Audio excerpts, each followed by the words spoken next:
Dan saya sudah bilang tadi ikhwan dan akhwat sekalian, ingat jangan keburukan dibalas dengan keburukan. Orang fitnah, biarin dia fitnah sampai dia capek. Jangan dibalas dengan fitnah. Lalu apa yang saya harus lakukan Ustadz? Maafkan.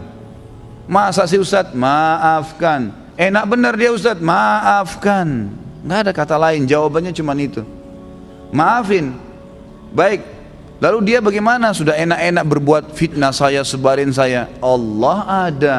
Allah subhanahu wa ta'ala itu kita yakini sebagai orang beriman, Sami', maha mendengar, basir, maha melihat, alim, maha mengetahui. Gak usah khawatir.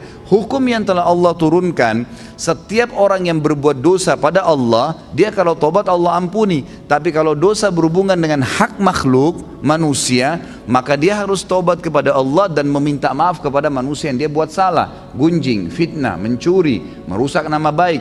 Jadi kalau kita begitu difitnah, langsung awalnya kita maafin, udah deh saya maafin. Allah mengatakan wal afina anin nas, hati kita steril kembali tuh. Kita mendapatkan pahala karena menjalankan perintah Allah dan Rasulnya, gitu kan? Dan dia selama dia dalam hukum Allah yang kita yakini, dia selama tidak minta maaf dengan kita, hukuman Allah tetap datang pada dia. Gak usah khawatir, gitu kan? Apa yang kita mesti khawatirkan? Toh dia akan dihukum sama Allah kok. Orang tadi yang menendang kucing dengan menganggap oh kucing ini gak bisa buat apa-apa, pasti Allah SWT datangkan hukumannya.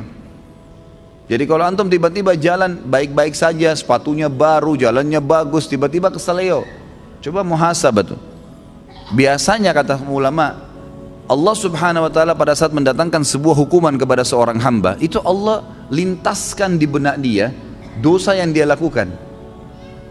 Subhanallah. Misal ada orang tadi keselio, pada saat dia keselio, aduh sakit, itu terlintas pada saat itu atau beberapa saat setelah itu, apa yang menjadi penyebab dia keselio? Kalau dia jeli dia bisa tangkap tuh.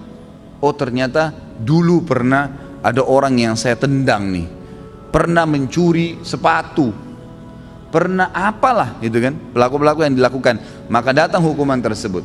Orang kalau masuk rumah sakit tiba-tiba kemudian dirawat di rumah sakit selama 3 hari harus dirawat, demam berdarah atau penyakit apa saja ya. Kemudian dia pada saat sakit pastikan kalau dia peka, kalau dia kembali kepada Allah, dia bermuhasabah, ya Allah ini apa penyebab dosa saya bertobat sama kamu kalau seandainya ada perbuatan salah, itu pasti terlintas di benaknya apa penyebabnya tuh. Misal tiba-tiba dia teringat, oh dulu pernah dia minum khamar, oh dulu pernah dia buat sesuatu yang haram, terlintas tuh istighfar kepada Allah gitu kan. Seperti itu.